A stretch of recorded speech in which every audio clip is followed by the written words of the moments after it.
Hey, everybody, welcome back to the podcast. You're listening to the longest running superhero role playing game on Earth.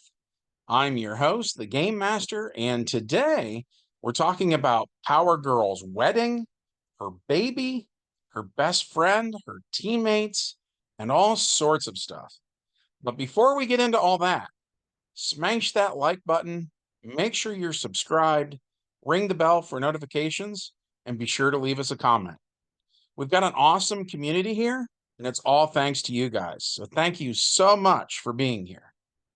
With all that said, let's dive in.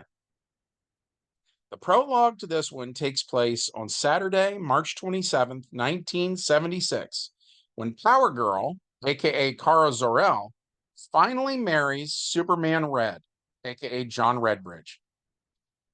Power Girl's maid of honor is Helena Wayne, the daughter of the Golden Age Batman, aka Bruce Wayne, and his wife, the Golden Age Catwoman, aka Selina Wayne. While Superman Red's best man is Superman Blue, aka Clark Kent. The wedding goes off without a hitch, and the entire Superman family is here. At the wedding reception, four superwomen sit at a table talking about how they were abducted by Brainiac 9 months earlier. For anyone wanting more information on that, check out the new Krypton adventure, where Superman Blue restored the bottle city of Kandor to its original size, and Supergirl changed her name to Power Girl. Anyways, the brown haired Superwoman goes into labor after eating some spicy food at the reception, and her best friend, Lisa Jennings, flies her to a hospital. Lois Kent tells her husband Clark that he should be there, but Superman doesn't think that would be appropriate, even though it was his DNA that Brainiac stole and used during the abduction storyline. Christopher Kent is born a few minutes later, and the doctor who delivered him says that judging by the size of him, he's going to be a football player when he grows up. Lisa Jennings then returns to the wedding reception and lets everyone know that both the mom and the son of Superman are safe and healthy. And everybody quietly talks about how this is Superman's baby, even though he's married to Lois. And poor Power Girl says that even on her wedding day, she's still stuck in the shadow of her cousin Clark. Which brings us to the main plot.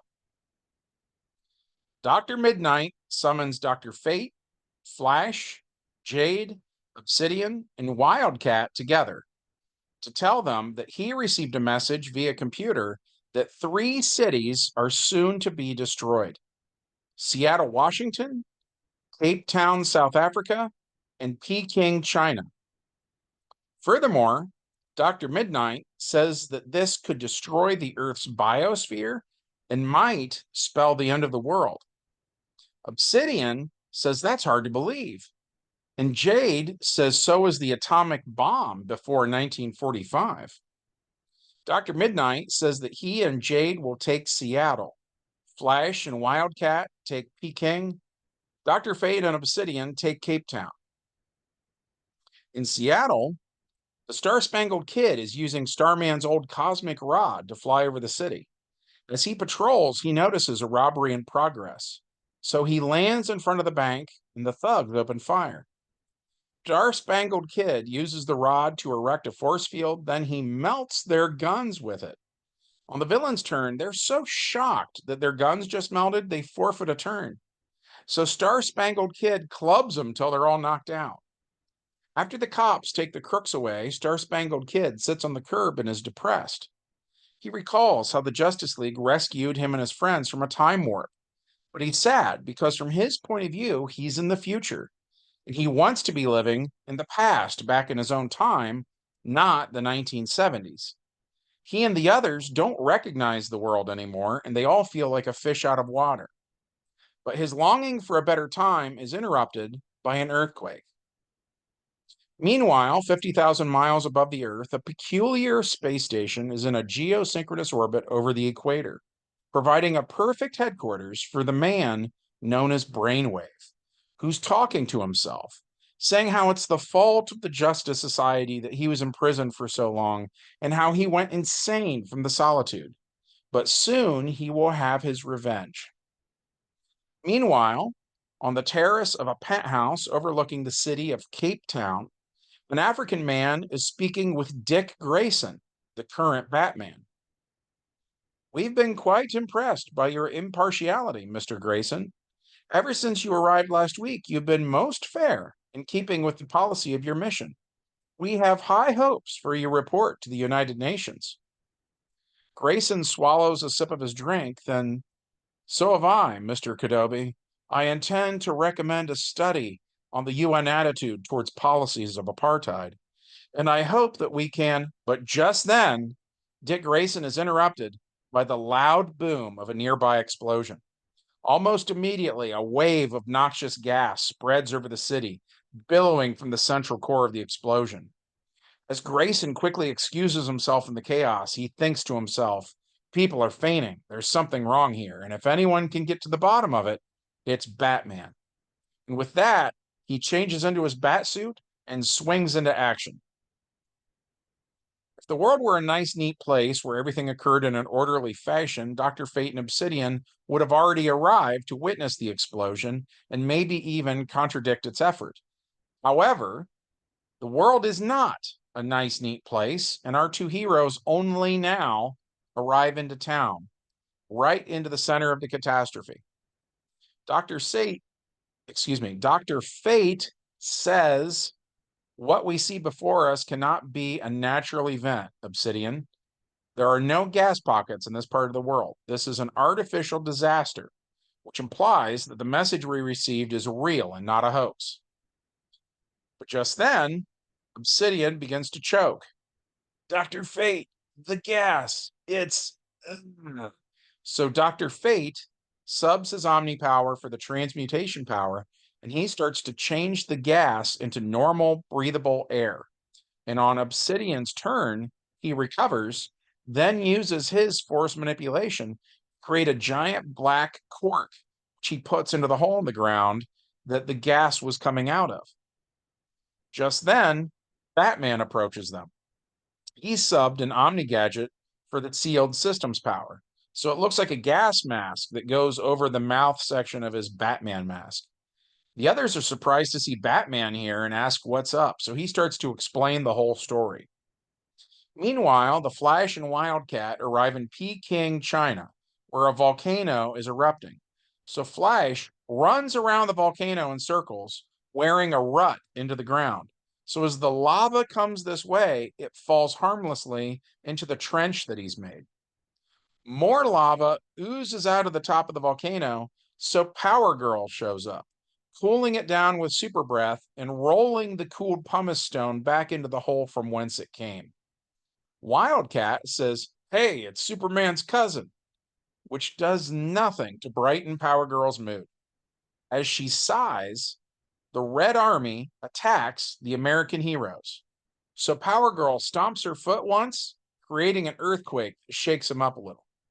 Then Wildcat starts handing out naps.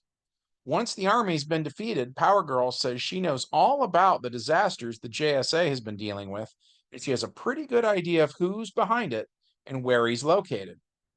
The Flash asks how. Power Girl says that a lady with her powers tends to travel a lot. The point is that these disasters are decoys meant to weaken the heroes in a way she hasn't figured out yet. She says that they should join the others and help them with their disasters and see if they can all learn the reason for why all this is happening. Wildcat asks who she thinks is behind it all, and Power Girl tells him it's Brainwave. Meanwhile, in his expansive headquarters, high above the earth, Brainwave is using his illusion power to simulate what a holodeck does on Star Trek, or what the Danger Room does in the X-Men comics. And once again, in this simulation of his, he trains to fight the Justice Society of America, and once again, he destroys them. As soon as he's done, a man who looks like an old homeless man asks if Brainwave is done, quote unquote, playing, or can they get down to work now? And as it turns out, the old man is none other than the villain known as Degaton. And as the heroes on Earth expend energy stopping these various disasters, the countless gadgets on Brainwave's space station use energy absorption, which in turn fuels power reserve, which in turn boosts the villain's powers. So now Degaton is mightier than ever. Meanwhile, in Civic City, Flash and Wildcat take Power Girl to the JSA's Brownstone headquarters, where Wildcat's 1940s attitudes towards women are getting on Power Girl's nerves. She sarcastically thanks Wildcat for such good manners, and the Flash brings their attention to a video monitor. On the screen is Cape Town, where Batman is riding on the outside of a semi-truck full of explosives, and at the last minute he jumps off, rolling to a stop without taking any damage. The truck crashes into the hole that the gas is coming out of, but has no effect. So the Dark Knight detective figures out that this is an illusion, and no sooner than he does, he is swarmed by a ton of thugs wearing gold costumes and golden helmets. But Dr. Fate stops Batman, explaining that he's the victim of another illusion, and that these aren't henchmen at all, they're innocent bystanders. Similar golden henchmen attack Dr. Midnight and Jade in Seattle, and during that fight, Dr. Midnight is accidentally dropped while Jade is flying, but Dr. Midnight is then caught by Star-Spangled Kid. Meanwhile, a JSA rocket docks with Brainwave's space station, and Power Girl punches through the airlock, then punches Degaton, whose abilities have been boosted, and he's stronger than ever. Brainwave attacks the Flash, but fails. On Degaton's turn, he uses an energy blast on the Flash, and the hero is knocked out. Brainwave mind blasts Wildcat, and Dr. Fate teleports the other heroes to the space station just in time for the animate image power to be used to cause a statue of Atlas to attack the heroes. Degaton multi-attacks everyone with Sonic Beam, and Brainwave uses his psychic powers to power up his Doomsday device, a gadget with gravity control that will push the Earth further away from the sun. So Power Girl flies outside, and she pushes the space station further away from the Earth and further away from the source of power that Brainwave was using to boost the villain's abilities. Both Brainwave and Degaton revert to their weaker alter egos and are promptly punched out. With the villains defeated, Power Girl and Star-Spangled Kid join the Justice Society of America. The JSA offers Dick Grayson a spot on the team too, but he declines, saying Batman already has his hands full with the Justice League. But if ever they need help, all they have to do is call. Which brings us to the epilogue, which takes place late in 1976, when a criminal named Silky Cernak blackmails his old boss, Catwoman, into resuming action once again, an act which eventually leads to the death of Selina. Catwoman's daughter, Helena Wayne, deciding to bring Cernak to justice, creates a costume for herself, fashions some weapons from her parents' equipment, including her eventual trademark weapon, a crossbow, and sets out to bring him in. After accomplishing this, Helena decided to continue to fight crime using the codename the Huntress. And just as the Huntress is born, so too is the son of Power Girl and Superman Red, who they name Val-El, after an ancestor of hers. And Val grows up to become a superhero in his own right. But that's a story for another day. We enjoyed this one. We hope you did too. If so, as always, smash like, make sure you're subscribed, ring the bell, and leave a comment. From everyone here at the longest running superhero role-playing game on Earth, we hope you have a good one, and we'll see you in the next adventure. Bye.